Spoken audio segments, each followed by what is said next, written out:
이 말씀을 제가 개역이라고 써놨는데요. 우리가 지금은 개정판을 보고 있는데 이전에 쓰던 그 개역의 이 말씀이 여러분들 암송하기에 구절이 번역이 잘 되어 있기 때문에 특별히 개역으로 했습니다. 자, 하나님 말씀 보시겠습니다. 디모데후서 2장 1절, 2절, 2절을 보도록 하죠. 신약 성경 344페이지에 있는 디모데후서 2장 1절, 2절, 2절을 우리가 같이 읽도록 하겠습니다. 시작. 내 아들아, 그러므로 너는 그리스도 예수 안에 있는 은혜 가운데서 강하고 또 내가 많은 정인 앞에서 내게 들은 바를 충성된 사람들에게 부탁하라. 그들이 또 다른 사람들을 가르칠 수 있으리라. 아멘. 사도 바울이 믿음의 아들 디모데에게 보내는 편지인데요. 내 아들아. 육신의 아들은 아닙니다. 혈육의 아들은 아니지만 믿음으로 전도하여서 양육하고 목회자까지 된 디모데에게 주는 말씀입니다. 지금도 복음을 전하고 신앙생활 하기가 어려운 그런 지역들이 많이 있습니다만은 2000년 전에 예수님을 믿는다고 하는 것은 참 힘들었습니다. 박해가 많았고 핍박이 있고 조롱하고 감옥에 집어넣고 심지어는 죽이기까지 하는 그런 상황에서 예수님을 믿었습니다. 그러니 예수님 믿는 것뿐만 아니라 또한 사역하는 것이 얼마나 힘들겠습니까? 사람이 그런 열악한 환경 속에서는 자꾸만 소극적이 되어지고 그리고 겁을 먹고 주저앉고 뒤로 물러설 수가 있습니다.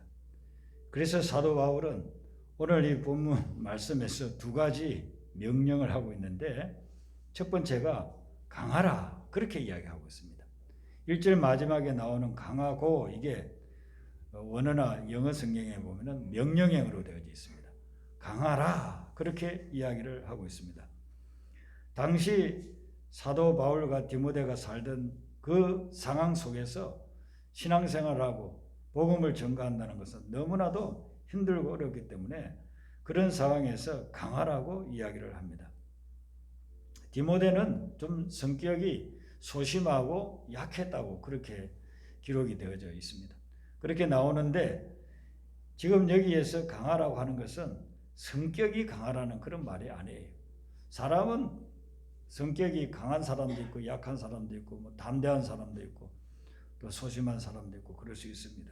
그런데 여기서는 어떤 성격을 바꾸는 게 아닙니다. 성격이 하루아침에 또 바뀌는 것도 아니고 하기 때문에 성격을 말하는 것이 아니고 오늘 말씀 앞부분에 보면 예수 안에 있는 은혜 가운데서 강하라라고 이야기를 하고 있어요. 그러니까 내 성격이 강하고 뭐 능력이 강하고 내 경험상 강하고 이게 아니라 하나님이 주시는 은혜 안에서 강하라 그랬어요. 은혜라는 말이 우리가 성령의 은사라는 말하고 똑같습니다. 원어에서는 은혜, 은사 이는 같은 말이에요.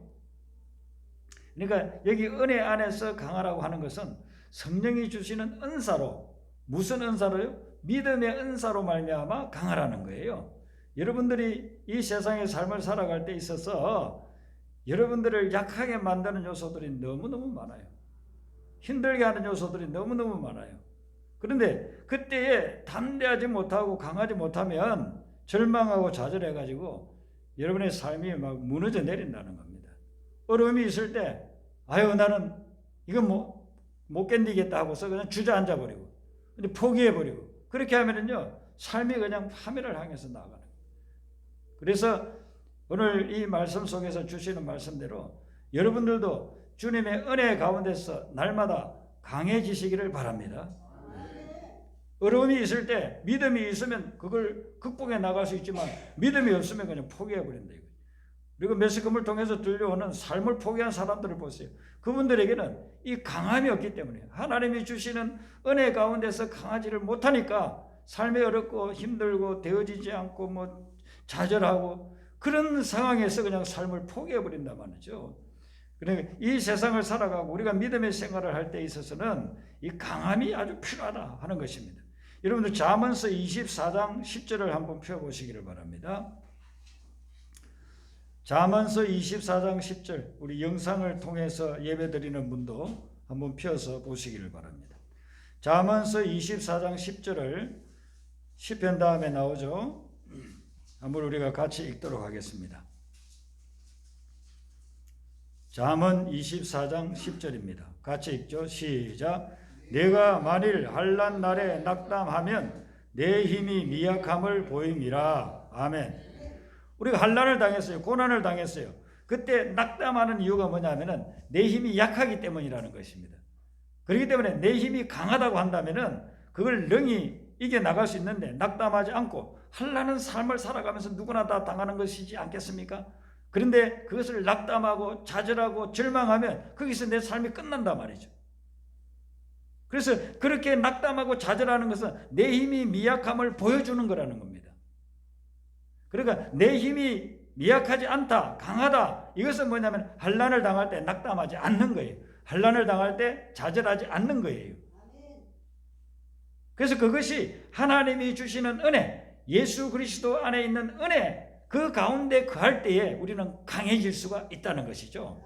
하나님이 주시는 믿음, 하나님이 주시는 소망, 하나님이 주시는 비전, 그것을 바라보고 달려갈 때 그때 우리는 이런 환난과 고난과 역경도 이겨나갈 수 있는 힘이 생긴다 이거죠. 여러분들이 지금 어려움을 당하고 있으니까 자꾸 낙심이 될 수 있어요. 밤에 잠자리에 들려고 하면은 해결되지 않는 문제들 때문에, 첩첩이 쌓여있는 어려움 때문에, 그 때문에 한숨 쉬면서 잠도 오지도 않고, 아이고 이렇게 꼭 살아야 되나 이렇게 할 때가 있어요. 우리 성도님들이 코로나로 인해서 자주 만나지를 못하니까 간혹 전화로 제 어떤 기도 제목이나 어려움을 이야기하시고 그렇게 할 때가 있습니다. 너무 힘들어가지고 정말 살아가기 어렵다, 그런 분들도 있고, 또 저희 교회 교인은 아니라 한다 할지라도 다른 교회에서 신앙생활 하는 분들도 간혹 저에게 어떤 연락이 올 때가 있습니다. 이런 부분 저런 부분 가지고. 정말 삶은 우리를 막 짓누릅니다. 그 스트레스로 인해서 너무나도 힘들어서 삶을 포기해버리고 싶다, 그런 분들도 있어요. 그렇기 때문에 이 능력이라고 하는 것은 나에게서 나오는 것이 아니고 우리가 주님을 의지할 때 주님이 주시는 은혜 가운데서 강하게 되는 능력이 나타나게 되는 줄로 믿습니다. 주님의 은혜를 삼아하고 주님의 은혜 가운데 거하게 될 때 그때 어떤 환난과 고난과 역경도 이겨나갈 수 있는 능력이 생기는 것이.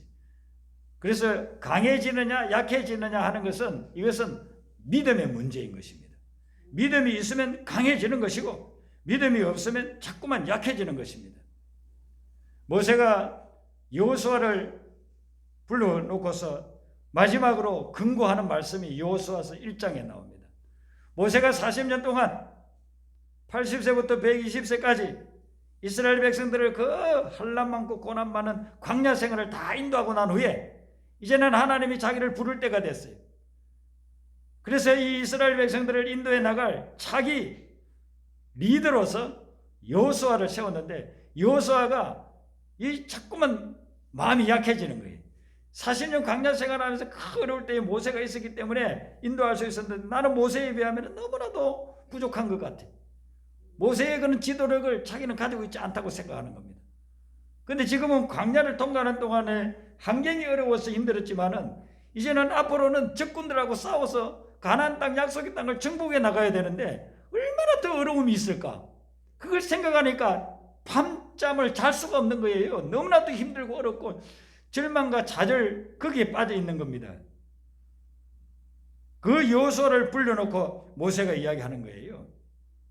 여호수아서 1장 6절, 7절, 9절에 보면 계속 반복해서 뭐라고 합니까? 강하라, 강하고 담대하라, 지극히 담대하라. 그 말을 계속 줍니다. 이것은 내가 그럼 강해야지 하면 강해지는 건가? 내가 담대해져야지 하면 담대해지는가? 그게 아니라 하나님이 함께 계시고 하나님이 은혜를 주시면 그러면 그 은혜 가운데서 강하고 담대해진다는 거죠. 그 내용에 보면 강하고 담대하라는 그 내용을 보면서 어떻게 해서 강하고 담대해지느냐 하면은 하나님이 함께 하실 것이다 라고 이야기를 해주는 거예요. 우리가 하나님이 어떤 환경 속에서도 나와 함께 하신다는 것을 믿으면 그 믿음 속에서 강함과 담대함이 나온다는 겁니다. 그래서 사도 바울이 지금 디모데에게 너는 늘 좀 소극적이고 좀 유약한 그런 부분이 있는데 그것 때문에 좌절하지 말고 너는 그리스도 예수 안에 있는 은혜 가운데서 강하고 담대하게 모든 것을 살펴보고 그리고 모든 것들을 대하라 라고서 이야기를 하고 있는 것이죠. 오늘 이 말씀을 디모데는 잘 받아들여서 이 이후에 정말 사역을 강하고 담대하게 해 나간 것을 볼 수가 있어요. 힘들고 어렵고 코로나 바이러스로 인해서 어떤 분들은 평생 동안 일구었던 사업체가 다 그냥 내려놓고 문을 닫고 그리고 어떻게 살아가야 될지 모르는 그런 막막한 가운데 있는 분들도 있습니다. 그럴 때 우리 믿음의 사람들은 여태까지 나에게 은혜를 주신 그 주님이 앞으로도 은혜 베풀어 주실 줄로 믿고 강하고 담대해지시기를 바랍니다. 하나님은 절대로 여러분들을 버리지 않습니다. 하나님은 절대로 여러분들을 쓰러지고 넘어지게 내버려 두지 않습니다. 여러분들을 들어서 약속하신 그 약속의 축복을 반드시 이루어 주실 것입니다. 강하고 담대해져야 돼요. 고린도전서 4장 1절에 보면은 사도 바울이 우리 그리스도인이 어떤 사람인가 우리 존재에 대해서 이야기를 해주고 있어요. 사람이 마땅히 우리를 그리스도의 일꾼이요 하나님의 비밀을 맡은 자로 여길지어다. 하나님을 믿는 사람들, 성도들은 어떤 사람이냐면은 하나님의 비밀을 맡은 자라 그랬어요. 여러분 여기서 비밀이라고 하는 것은 뭐냐면은 구원의 비밀, 영생의 비밀, 천국의 비밀을 이야기하는 것입니다. 하나님을 믿는 여러분들은 이게 이제 비밀이 아직 아니에요. 이제는. 네. 여러분들 하나님을 믿고 구원받고 영생을 얻고 천국을 소유하고 있으면 비밀이 아니에요. 예수님을 믿음으로 내가 구원을 받았다. 그런데 지금 예수님을 믿지 않는 사람에게는 비밀이라는 것입니다. 어떤 지역에 처음 갔을 때에 그 지역을 우리는 잘 모릅니다. 그러니까 도로가 잘 뚫려 있는 그런 곳으로만 다닙니다. 그런데 그 지역에 오랫동안 산 사람들은 도로가 잘 닦여 있는 그 길보다도 더 빠른 지름길을 알고 있어요. 제가 처음 갔을 때는 그 지름길은 저에게는 비밀이에요. 저는 몰라요. 근데 그 지역에 오랫동안 수십 년 동안 살고 있었던 사람은 그걸 알아요. 그래서 저에게 알려주는 거죠. 그 길로 가지 말고 이 길로 한번 가보세요. 시간 1시간 걸릴 거 30분 만에 갑니다. 알려준단 말이죠. 비밀이었는데 그 사람이 나에게 알려주니까 나는 시간을 1시간 걸릴 거 30분 만에 갈 수 있게끔 세이브할 수 있다는 것이죠. 우리가 컴퓨터를 배울 때도 마찬가지. 컴퓨터를 배우는 사람은 컴퓨터라는 세계에 대해서 비밀이 사로잡혀 있는 거예요. 비밀이에요. 알지를 못해요. 근데 그 전문가는 다 알고 있어요. 그래서 알려준단 말이죠. 비밀을 알려주는 거예요. 그래서 여기서 비밀을 맡은 자라고 하는 것은 내가 그 비밀에 대해서 알고 있고 그 비밀을 다른 사람에게 알려줄 책임을 가지고 있는 사람이라 그런 뜻이에요.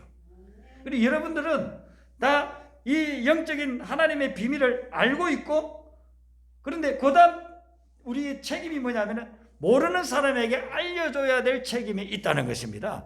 그게 바로 사명인 것입니다. 여러분들은 여러분들이 알고 있는 이 영적 세계의 비밀, 구원의 비밀, 영생의 비밀, 천국의 비밀을 다른 사람들에게도 알려주게 되시기를 바랍니다. 찬송가 508장에 보면 후렴에 주 내게 부탁하신 일 천사도 흠모하겠네. 주님이 우리에게 맡겨주신 것, 사도 바울에게, 디모데에게, 목회자에게, 성도인 여러분들에게 맡겨주신 사명이 있어요. 비밀을 다른 사람에게 알려주라는 것. 그 사명을 감당하는 것은 천사도 흠모한다는 거예요. 천사는 육신을 입고 있지 않기 때문에 여기 와가지고 사람들에게 전도하고 복음을 전해주고 할 수가 없잖아요. 천사가 우리를 보고 흠모한다는 거예요. 야, 저 사람들은 예수님 믿어가지고 복음을 전하고 천국의 비밀을 갖다가 알려주는 저런 정말로 귀중한 사역을 감당하고 있으니 참 부럽다 부럽다. 이 천사들도 흠모하는 게 그거라고 하는 것입니다. 제가 아는 어떤 목사님이 이분이 예수님 믿기 전에 영화 촬영 기사였어요. 그래서 그 당시에 유명한 배우들은 다 알아요. 영화를 많이 찍었어요. 근데 이분이 이제 좀 나이가 들어가지고 예수님을 만나서 은혜 받고 그리고서는 목회자가 됐습니다. 목회하면서 또 많은 목사님들을 보잖아요. 그러면서 이분이 뭘 깨달았느냐 하면은 영화 배우하고 목사님하고 차이가 있다는 것을 깨달았어요. 너무나도 그 확실한 차이를 자기는 발견을 했다는 겁니다. 이 영화 배우는 뭐냐면은 거짓말을 진실인 것처럼 연기를 한다는 거예요. 여러분 영화 시나리오가 그게 다 만든 거잖아요. 예. 물론 뭐 다큐멘터리 같은 것도 있지만 모든 대부분의 그런 영화들은 다 그 시나리오 작가가 써가지고 가상의 것을 만들어가지고 뭐 소설이라든 뭐 전설이라든 뭐든 그런 걸 갖다 소재로 해가지고 그리고서는 만드는 게 영화지 않습니까? 근데 그 영화 배우는 그 가짜를 진짜처럼 하는 거예요. 그래서 그걸 보는 사람이 막 눈물을 흘려. 어떤 사람은 뭐 드라마에서 이렇게 배우가 맡은 역이 악역이야. 근데 그 배우를 갖다 어디서 만났을 때 그 배우를 막 욕을 해. 얼마나 그게 몰입에 들어갔으면. 그 진짜로 그렇게 본 거예요, 진짜. 진짜라고 생각을 하니까 그러잖아요. 근데 이제 그분이 만났던 몇몇 목회자들은 보니까 진리의 말씀을 전하면서 가짜를 전하는 것처럼 그렇게 하더라는 거예요. 담대하지 못하게. 여러분 우리가 믿음의 생활을 하면서도 마찬가지예요. 하나님을 믿고 내가 믿는 것에 대해서 확신을 가지고 담대하면 정말 이 복음의 진리를 다른 사람들에게 강하게 전해줄 수 있는데 그러지를 못하고 믿음이 없으니까 진리를 전하면서도 마치 거짓말을 전하는 것처럼 확신도 없고 주저하고 아예 전하지도 아니하고 그렇게 살아가는 경우가 많다 이거예요. 목회자가 말씀을 전할 때 물론 많은 목회자들이 담대하게 전합니다. 담대하게 전하는데 뭐 예배실에서야 우리가 성도들 같은 믿는 분들이니까 담대하게 전할 수 있죠. 안 믿는 사람들, 불신자들, 심지어 막 공격에 들어오는 사람들, 그런 사람들에게 담대하게 복음을 전할 수 있느냐 없느냐. 그래서 이 영화 촬영 기사를 했던 이분은 그게 늘 자기는 이게 의문으로 남는다고 저한테 그렇게 이야기를 하더라고요. 왜 목회자들이 담대하게 복음을 전하지 않을까? 영화배우만큼도 못할까? 거짓된 그런 만들어 놓은 시나리오를 가지고도 자기 역에 충실하게 진짜인 것처럼 그걸 영화를 보면 정말 진실인 것처럼 진짜인 것처럼 그렇게 보는데 왜 우리는 진리의 말씀을 가지고 있으면서도 담대하지 못할까? 여러분들은 진리의 말씀, 예수 그리스도, 이 하나님 나라의 그런 비밀 담대하게 증거하시기를 바랍니다. 담대하게 증거하셔야 돼요. 그래야 그 말씀을 듣고 영혼들이 주님 앞으로 돌아오고 변화가 일어난다 이거죠. 두 번째 명령이 나오는데요. 2절에 보시면 우리 2절을 다시 한 번 더 같이 읽겠습니다. 시작. 또 내가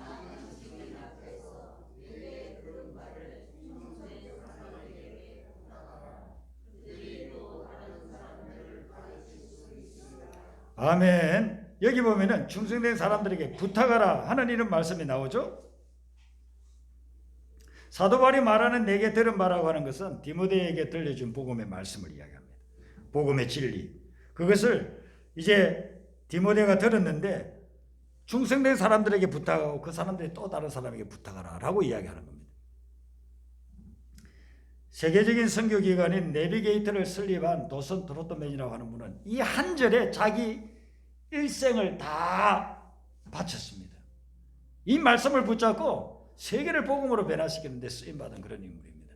여러분 여기에 보면 이제 복음의 4세대가 나오고 있어요. 여기서 나는 누구냐면 사도 바울입니다.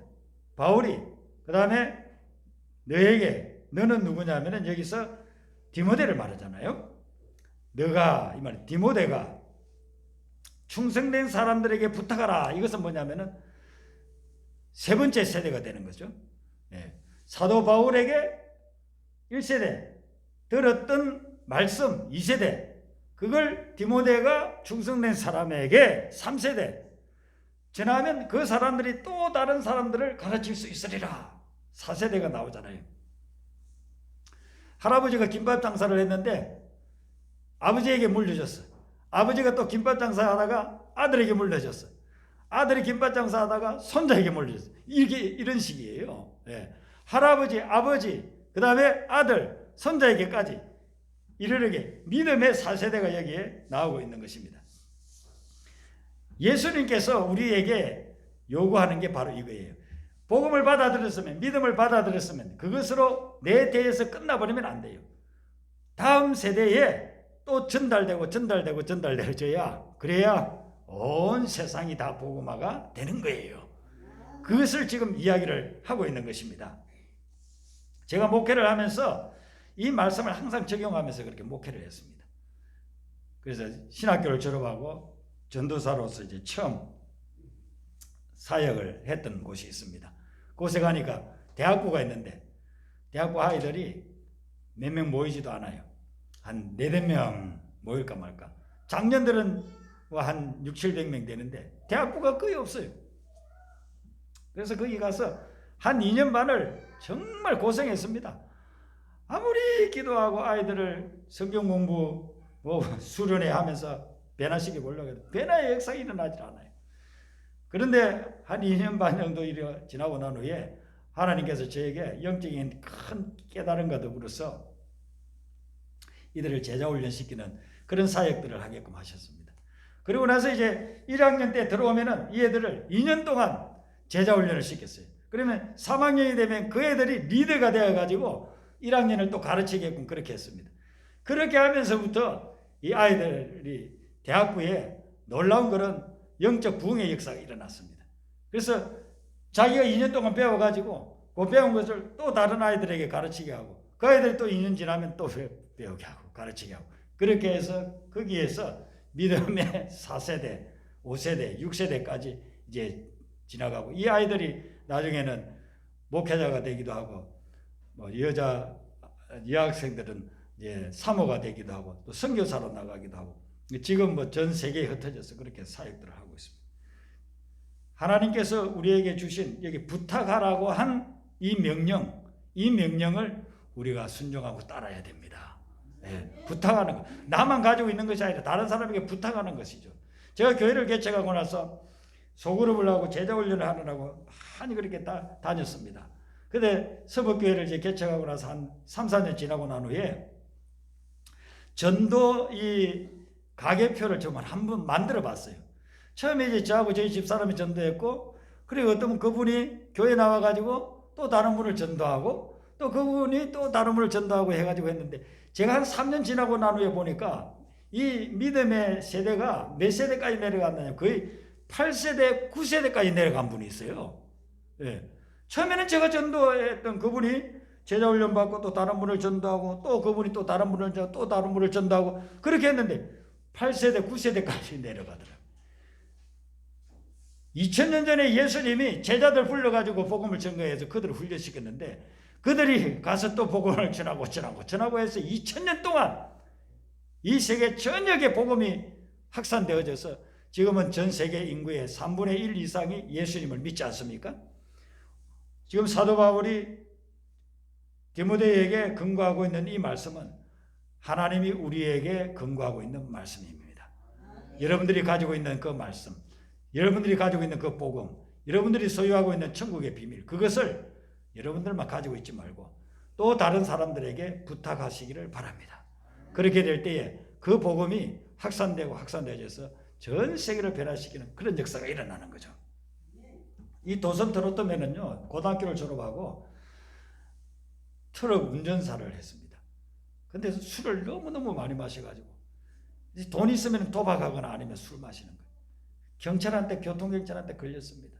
걸려서 나중에는 몇 번 잡히다가 이 사람이 바뀌지 않아요. 나중에는 감옥에까지 가게 되고 감옥에 2번이나 들어가고 그랬습니다.